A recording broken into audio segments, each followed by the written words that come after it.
Hi friends, welcome to Q&A episode number 155. Every Sunday మన ఛానల్లో Q&A episode జరుగుతుంది.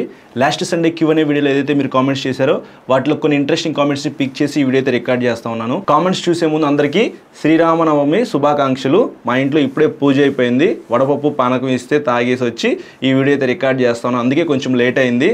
ఏంటో మరి లాస్ట్ సండే కూడా ఫెస్టివల్ అయితే వచ్చింది, ఈ సండే కూడా ఫెస్టివల్ వచ్చింది. జాబ్ చేసే వాళ్ళకి ఇంకా ఎప్పుడు సెలవులు దొరుకుతాయేమో. ఇంకా ఫస్ట్ కామెంట్ చూసుకున్నట్లయితే సురేష్ అడిగారు, అన్న petrol are diesel, Indian oil and Reliance petroleum and Hindustan petroleum and Bharat petroleum ఇలా చాలా ఉన్నాయి కదా, మన బైక్లో ఏదో ఒక కంపెనీ ఆయిల్ మెయింటైన్ చేయాలా లేక ఏ ఆయిల్ పోసుకున్నా పర్వాలేదా అని చెప్పి కామెంట్ చేశారు. మీ ఇష్టం బ్రో, మీ ఏరియాలో ఏ పెట్రోల్ బంక్ ఉన్నా సరే వెళ్ళి ఫిల్ చేసుకుని వాడుకోవచ్చు. పర్టికులర్గా ఈ కంపెనీ పెట్రోలే వాడాలి అని చెప్పేసి ఏమీ లేదనమాట. రీసెంట్గా జియో వాళ్ళు కూడా పెట్రోల్ బంక్స్ అయితే ఓపెన్ చేస్తూ ఉన్నారు కదా, సో అక్కడికైనా వెళ్ళి మీరు పెట్రోల్ అయితే ఫిల్ చేసుకోవచ్చు. షెల్ కంపెనీ చాలా పెద్ద కంపెనీ అనమాట, సో అక్కడ కూడా మీకు మంచి పెట్రోల్ అయితే వస్తుంది. కానీ మీరు నోటీస్ చేయాల్సింది ఏంటంటే, పెట్రోల్ కొట్టేటప్పుడు ఇట్లా పెట్టి ఇట్లా ప్రెస్ చేస్తారు. ప్రెస్ చేసేటప్పుడు మీరు అక్కడ చూడాలన్నమాట. 2, 3, 4 అట్లా రీడింగ్ స్టార్ట్ అయితే ఇబ్బంది లేదు. 5, 6, 7, 9, 10 అట్లా స్టార్టింగ్ అయ్యింది అనమాట. ఒక్కొక్కసారి ఇట్లా ప్రెస్ చేయగానే అక్కడ 8, 9 అక్కడ నుంచి స్టార్ట్ అయ్యింది. సో అలా స్టార్ట్ అయిందంటే మాత్రం మీకు కొద్దిగా పెట్రోల్ అయితే తక్కువ వచ్చినట్లే. ఇంకొకసారి వాటి దగ్గరికి అయితే వెళ్ళొద్దు, వేరే పెట్రోల్ బంక్లో పెట్రోల్ కొట్టించుకోవడానికి ట్రై చేయండి. ఇంకొక చిన్న టిప్ ఏంటంటే, మీ ఏరియాలో ఎవరైతే కొత్తగా పెట్రోల్ బంక్ ఓపెన్ చేసిన వాళ్ళు ఉన్నారో వాళ్ళ దగ్గరికి అయితే వెళ్ళి పెట్రోల్ కొట్టించుకోండి. అప్పుడైతే మాత్రం మీకు ఇట్లాంటి ఫ్రాడ్స్ అయితే జరగవు. పాత పెట్రోల్ బంక్స్ ఉన్నాయనుకోండి మీ ఏరియాలో, వాటిని స్కిప్ చేసేయండి. నెక్స్ట్ సబిహా సుల్తానా కామెంట్ చేశారు, hi bro, how are you? నేను చాలా బాగున్నాను బ్రో, మీరు ఎలా ఉన్నారు? ఎప్పటి నుంచో అడుగుతున్నా, చాలా టైమ్స్ నుంచి ఉన్న ఒక హిస్టరీ. ఆయిల్ లెవెల్ చెక్ చేసే విండో అన్ని బైక్స్కి కిందకు ఉండిద్ది కదా, సో అందులో ఎలా ఆయిల్ చూపిస్తుంది, ఐ మీన్ ఆ విండో పైకి ఎంత ఆయిల్ ఉంటే విండో కవర్ అయితే చాలా ఫుల్ అని చూపిస్తుంది.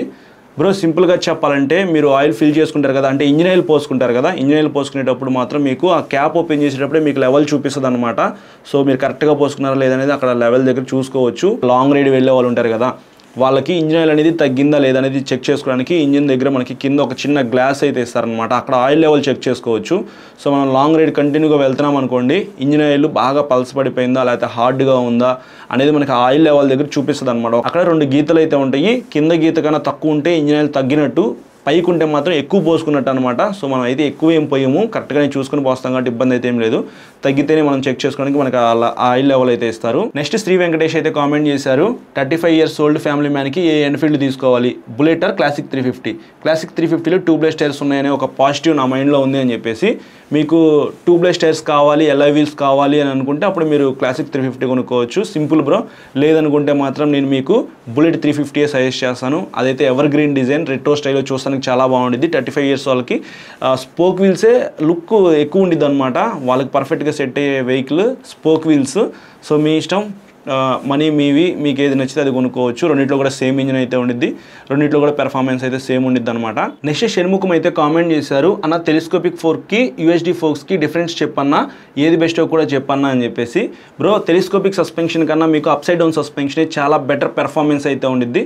ఫర్ ఎగ్జాంపుల్, మీరు ఎప్పుడైనా గతుకుల్లో వెళ్తున్నారనుకోండి, అంటే మీ ఏరియాలో గుంతలు ఉన్నా పాట్ హోల్స్ ఉన్నా సరే, ఈ అప్సైడ్ డౌన్ సస్పెన్షన్ ఏదైతే ఉందో ఇట్లా మీరు ట్రావెల్ చేసేటప్పుడు ఈ టైర్ అనేది పైకి కిందికి వెళ్తూ ఉండిద్ది అనమాట. సో ఇది స్టేబుల్గా అయితే ఉండిద్ది. అదే మీరు టెలిస్కోపిక్ సస్పెన్షన్ వెహికల్ పర్చేస్ చేసి వెళ్తున్నారనుకో, సో ఈ టైర్ ఇక్కడే ఉండిద్ది, ఈ వెహికల్ ఇట్లా కిందికి పైకి వెళ్తూ ఉండిద్ది అనమాట. అదే అప్సైడ్ డౌన్ సస్పెన్షన్ అనుకోండి, ఆ టైర్ పైకి వెళ్తూ ఉండిద్ది కాబట్టి మీరు ఇట్లాగే రిలాక్స్గా కూర్చొని వెళ్ళిపోవచ్చు. అందుకే సూపర్ బైక్స్లో కూడా మీకు అప్సైడ్ డౌన్ సస్పెన్షన్ ఇస్తారు. అలాగే హైవే మీద ఎక్కువ స్పీడ్ వెళ్ళేటప్పుడు మీరు మంచి స్టెబిలిటీ అయితే నోటీస్ చేస్తారు. కార్నరింగ్ చేసేటప్పుడు కూడా మీకు మంచి స్టెబిలిటీ అయితే ఉండిద్ది. నెక్స్ట్ దుర్గా ప్రసాద్ అయితే కామెంట్ చేశారు, లాస్ట్ 7 years నుంచి regular commuting, family long rides కోసం యూనికాన్ యూస్ చేస్తున్నా, అప్గ్రేడ్ అవ్వడానికి బెస్ట్ బైక్ సజెస్ట్ చేయండి, CB350 versus V-Strom SX 250 speed T4.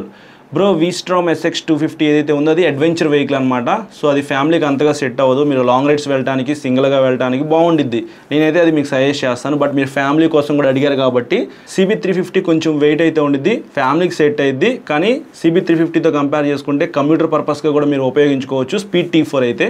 నేనైతే మాత్రం మీకు స్పీడ్ T4 సజెస్ట్ చేస్తాను. నెక్స్ట్ మహేష్ అయితే కామెంట్ చేశారు, అన్న CF Moto MT450 రివ్యూ అన్నా అని చెప్పేసి.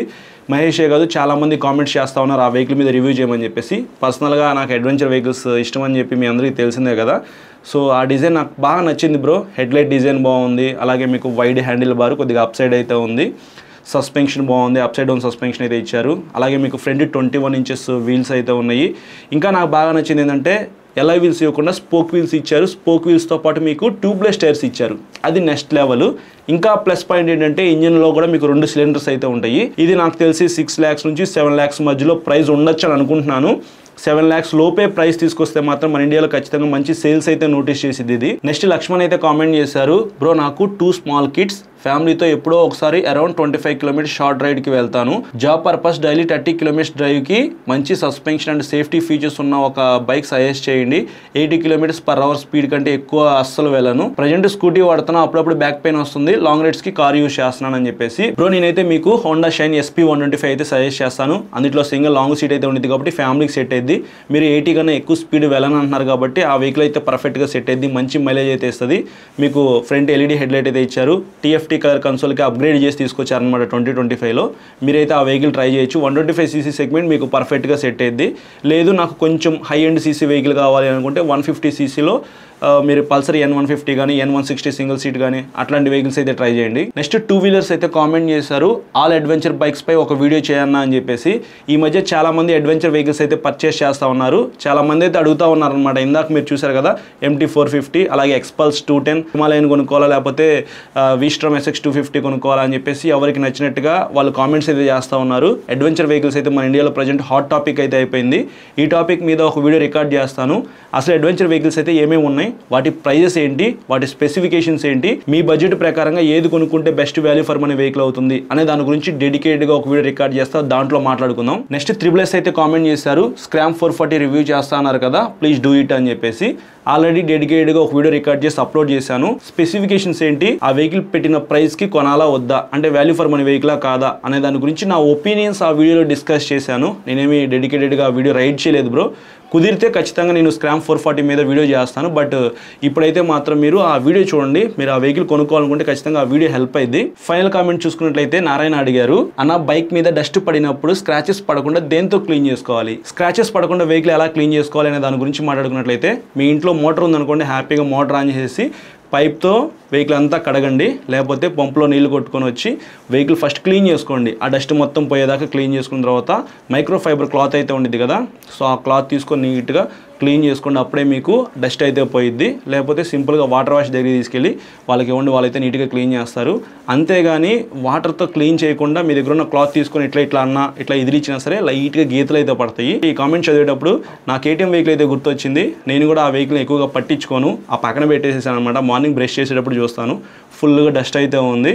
సో రీసెంట్గా ఒక 10 days బ్యాక్ అయితే యూజ్ చేశాను అంతే. 10 days నుంచి మళ్ళీ అక్కడే ఉంది, బాగా డస్ట్ పట్టిపోయింది అనమాట. చూడంగా నా వెహికల్ గుర్తొచ్చింది. సో ఇది ఓవరాల్గా ఈ సండే Q&A అయితే. ఈ వీడియో నచ్చితే లైక్ చేసి మీ ఫ్రెండ్స్ అందరికీ షేర్ చేయండి. మీకు ఏమైనా డౌట్స్ ఉంటే మాత్రం నెక్స్ట్ సండేకి ఈ వీడియో కింద కామెంట్ చేయండి. అలాగే మన ఛానల్ సబ్స్క్రైబ్ చేయకుండా చూసినట్లయితే సబ్స్క్రైబ్ చేసుకుని పక్కన బెల్ ఐకాన్ అయితే క్లిక్ చేసి పెట్టుకోండి. నేను వీడియో పెట్టిన వెంటనే మీకు నోటిఫికేషన్ వస్తుంది. Thank you.